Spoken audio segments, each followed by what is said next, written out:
So, a little bit about me. I'm an Atlanta native, graduated from Clayton State University, a couple miles south of here in 2017. I'm currently a graduate student at Georgia Tech. I'm expected to finish my master's around 2028, maybe 2029. I also run my consulting firm, Color Coded Enterprises, where I build apps, websites, AI integrations and such for various levels of small business owners and minority business owners.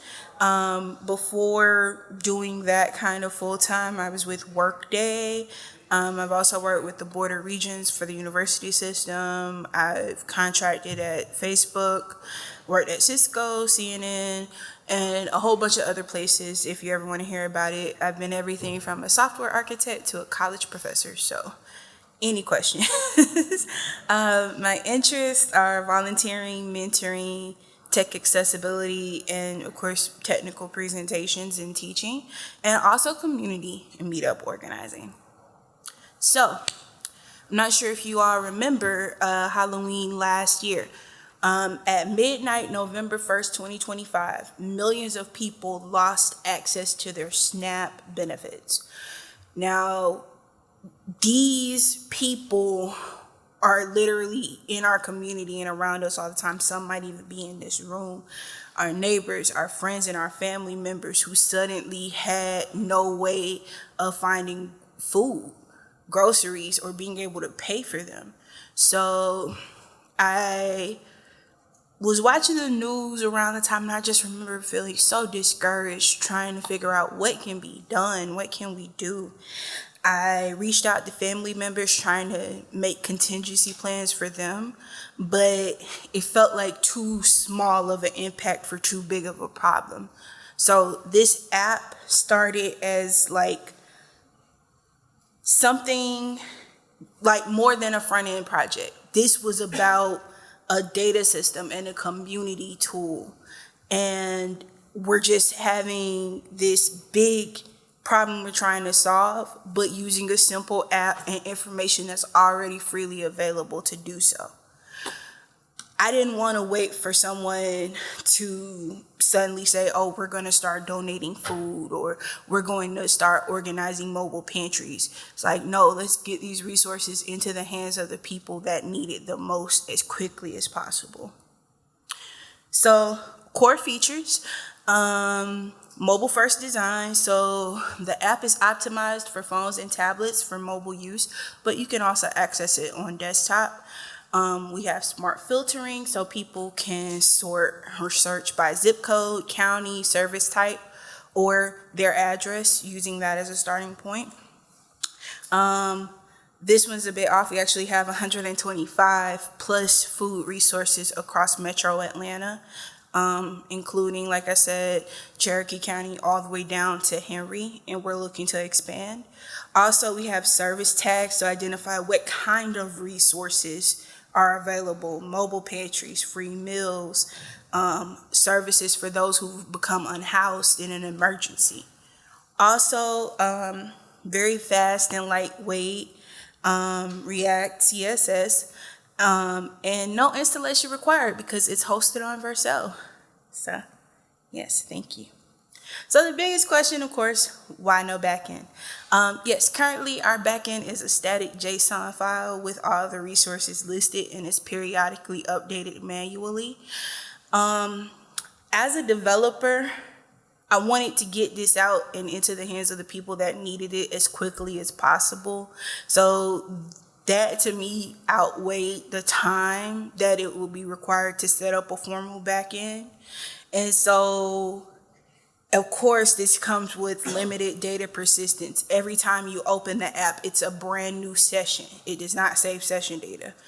As we get more contributions, it can become harder to scale. And also, our data security definitely has its limits due to being just a JSON file at the moment, but we have future plans.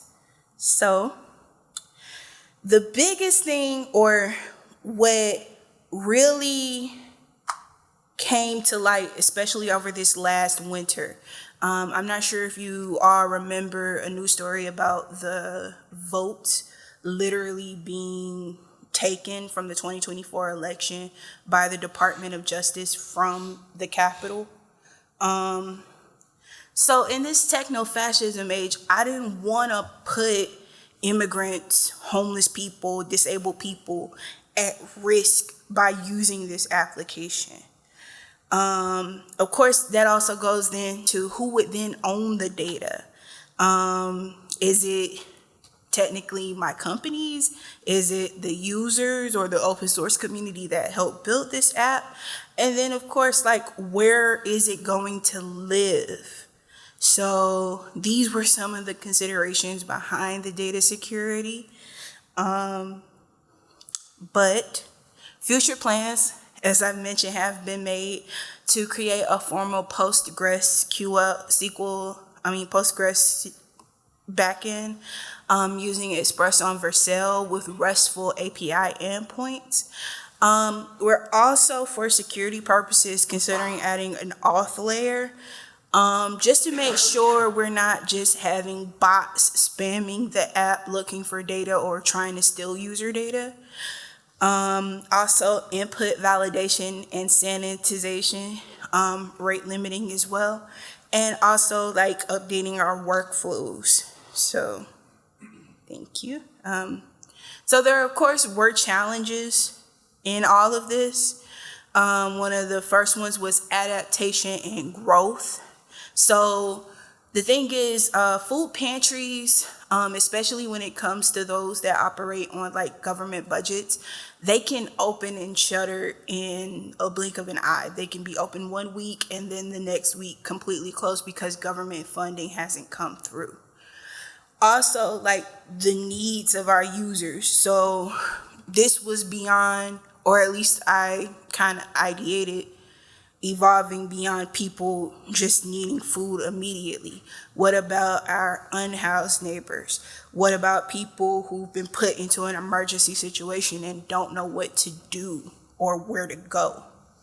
And also community-driven contributions. If you notice on the front page of the app, we have a form for people to submit new resources for the application, but those resources, before they're put into the back end, have to be sanitized. They need to be proven as viable and usable. So we needed flexible data structures. We needed a UI that can handle incomplete or inconsistent data. And the filtering logic still had to be able to work with these boundaries. Another challenge, of course, no formal backend.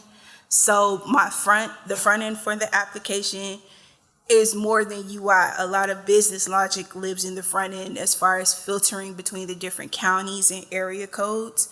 Also, the map view logic is in the front end as well, and fetching the data and transforming it for the client side. So this still required some back-end thinking because it's like, okay, we have data and we have it in a static file, but how do I get this in front of my users without overwhelming them with options? If you're in South Fulton, you don't really care about results for Ackworth or Cherokee County, right? Oh, you flip back? I'm sorry. So we were looking at increased complexity in state management, filtering logic, and data normalization as well here. And then, of course, being an open source project, we want people to contribute as quickly and as easily as possible, but you have to be able to keep up with those. In the beginning, I wanted this project to be open source because I realized, I'm working against a tight deadline and I'm putting in what I think makes sense. But ultimately, this can only become better if other developers, designers, experts like working with under-resourced communities could come in and help me build this and improve it as it goes along. So with community input comes unstructured data. So quickly had to realize we need a issues template. For GitHub, we needed a structured contribution format for when new branches are asked to be merged in. And also a lot of manual validation that AI probably could handle now, but at the beginning, it wasn't really a thought. So we chose controlled quality over scalable intake. And so now, of course, AI, where does this fit? So the primary AI tool for this was Claude. Claude helped generate a lot of the skeletons and base infrastructure. Also, when moving from Tailwind to SAS instead, Claude did a lot of the refactoring. Also, Claude helped with drafting deployment scripts and getting the issues template, and also creating the plan for the formal backend migration to Postgres. Now, AI really helped reduce a lot of the friction, a lot of the setup friction, and a lot of the initial kind of obstacles you might face building something like this. But that doesn't mean that AI is completely owning the code. In this case, AI is an assistant. It doesn't own correctness. As a developer, I and other contributors, we still had to go back and make sure that everything made sense. It wasn't just hallucinating data or hallucinating information. And of course, it was writing complete and full code. Future AI operations we might want to expand to include duplicate detection on our back end, data normalization, and conversational search. So, yes. So this is the stack. Very simple, straightforward. Front end, React V, styling with SAS, mapping using Leaflet. How many people are familiar with Leaflet? Have you used it before? Okay, like one or two. So it's a mapping API that's based in Europe. It's actually based in Ukraine. So sometimes the API goes down due to the war. You just gotta hope and pray. You know, it's a clear day. And Claude for our AI tooling. The thing about Leaflet is that it's free. Versus the Google Maps API, you have to pay after a certain amount of users. So that's why I definitely give big ups to Leaflet. Like I said, you also can't track anywhere in Eastern Europe anymore. So that's another thing. Also, so the deployment evolution. The first phase of this was actually a GitHub Pages site linked to my personal GitHub that had limited flexibility, couple of URL routing issues because I bought some domains trying to attach them, and GitHub Pages was like, not so fast, you have to go through the domain registration and blah, blah, blah, blah. So migrating to Vercel gave us first, I want to say analytics. I'm not necessarily deep diving into the user base that's accessing the app, but more just getting an idea of which communities seem to need it more. Also, we got access to preview environments. The deployments, easier. Vercel still has its issues, but it is a lot easier and it does load a lot faster than GitHub Pages. And of course, better performance all the way around. I know like with the recent hack, fortunately weren't impacted, but I feel like the app is in a more secure place being hosted with something like Vercel versus just a static GitHub Pages environment. So, Claude's impact on this project. Really, AI was a force multiplier. Basically, the things that it would take me 2 or so weeks as a developer to get set up in order to get a project like this going, Claude condensed that to 4 hours max. It's like, okay, I got my list of resources. I have an idea what I want it to look like. Here are the basic routes I'll need. Make magic happen. And Claude, for lack of words, did make magic happen. But at the same time, knew it was still on me as a developer to come back and make sure that everything was correct, everything made sense, and that we weren't just hallucinating things into this application because it's all AI based or whatever. Okay, so I want to talk a bit more about the data flow. So, like I said, currently the data flow is static.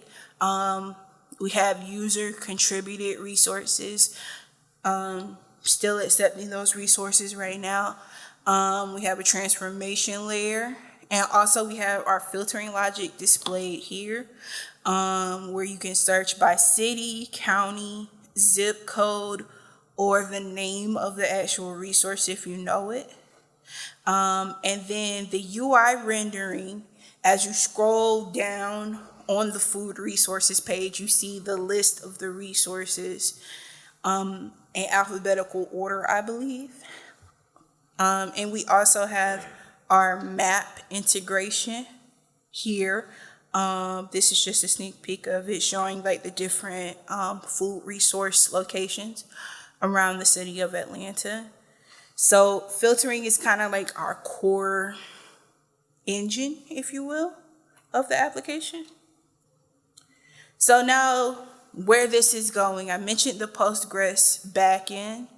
We're definitely also looking at adding APIs, an authentication system, and an admin/moderation dashboard to the application, just so it's like its own full system that can be managed and shipped.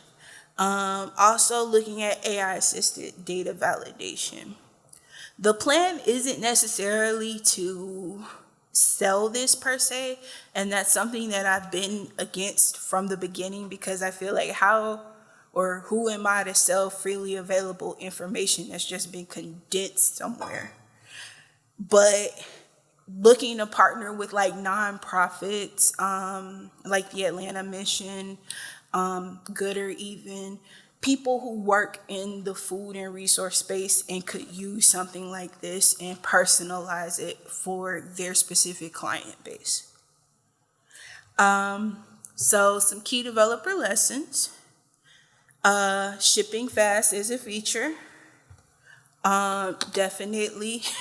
So I remember the 31st, I got home around like 4, and I stayed up till probably midnight, trying to put the last finishing touches on this application.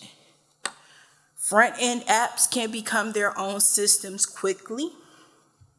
Data complexity is more important than UI complexity, and that community-driven apps need structure early.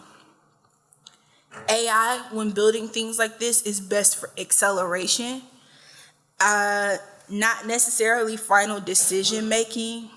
So as far as like deciding between trade-offs and reasoning, I like having those conversations. Martin mentioned the tree of decisions earlier. Having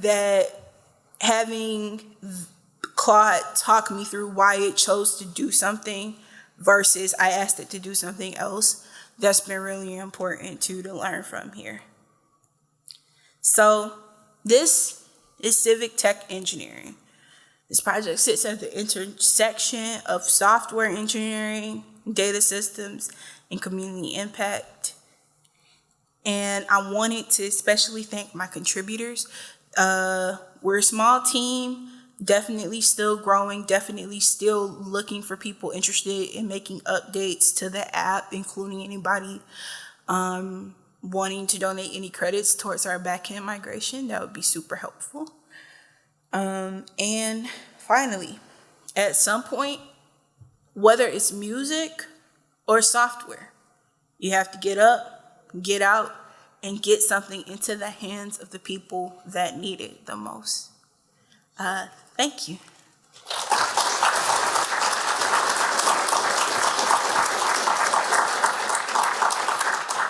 Okay. Are there any questions I can answer? You Any questions? You got one.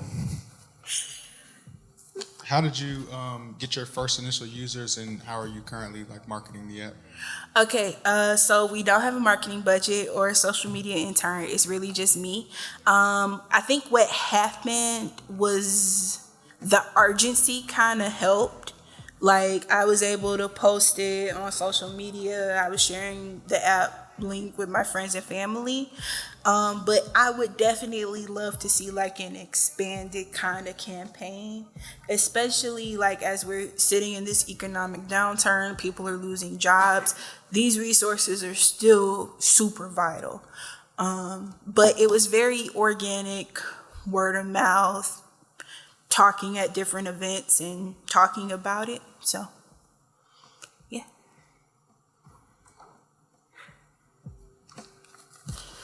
My question was about your deployment strategy in regards to using Vercel. So I'm an evangelist for Coolify. Allows you to self-host and deploy your applications.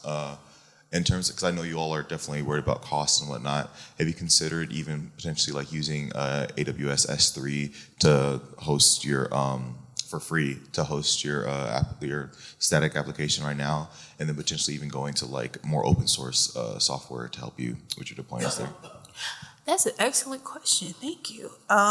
So no, honestly, that wasn't a consideration. When I'm building, I like to stick with what I already know, at first, at least, and then venture into like other environments as I learn and I grow.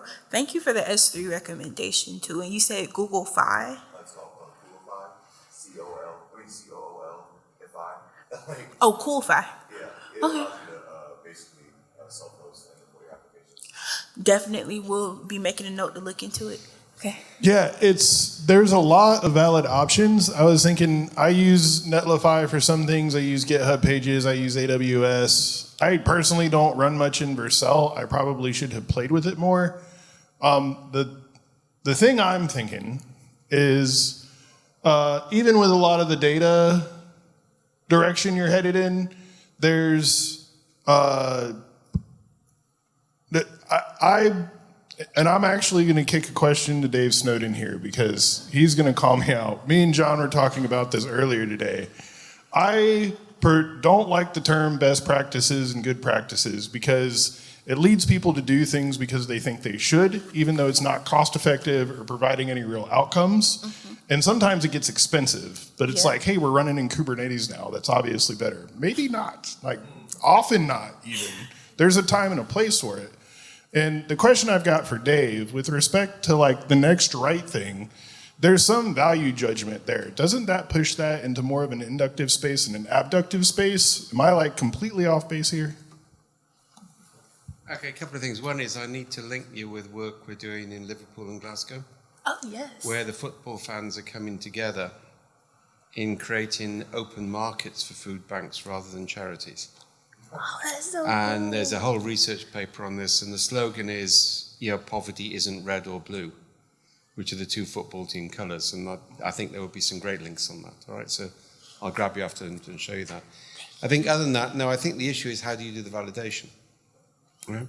So, personally, there's nothing wrong with best and good practice in highly ordered structured domains. It's best that we don't want which side of the road we drive on in the morning to be an emergent property are the first drivers to arrive, all right? That would kind of like be a bad idea, I think, all right? So I think we shouldn't abandon those terms, but we should say they're limited. When you talk about emergent practice, and I did mention this yesterday, you really want multiple efforts going on in parallel. So the test isn't, is it the next right step, but is it a coherent step? Because coherence is a lower burden of proof. I can agree your idea is coherent, even though I disagree with you. Right, so that removes the contention. So we're trying to avoid what we call premature convergence.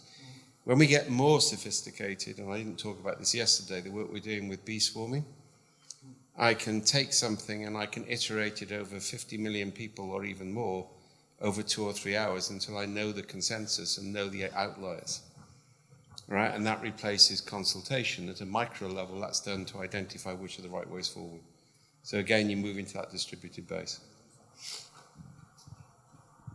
That is an excellent answer.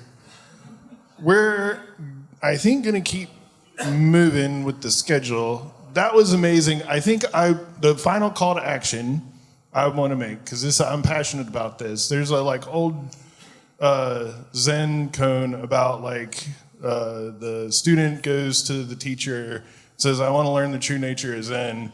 And the teacher says, have you eaten today? And the student says, yes. And the teacher says, well, go wash your bowl then. And that's the end of the story. And there's a million interpretations on this thing. And my question at this point is, what does the teacher say when the student says no? And I fast on a regular basis, sometimes 60, 72 hours, multiple days. And it's pushed the question of what am I going to eat today to if I'm going to eat today. And it helps to build some empathy and lead you to do things like donate to your food banks, maybe file a pull request with a project like this, or kick some credits in. But I just wanted to thank Allison for her efforts and follow up with a call to action. And let's hear it one more time for Allison Higgins. Thank you, guys. Thank you. And like I said, we're still looking for contributors. If you're interested in contributing, just talk to me and we can have a quick conversation. I can point you to the GitHub. And yes, thank you so much.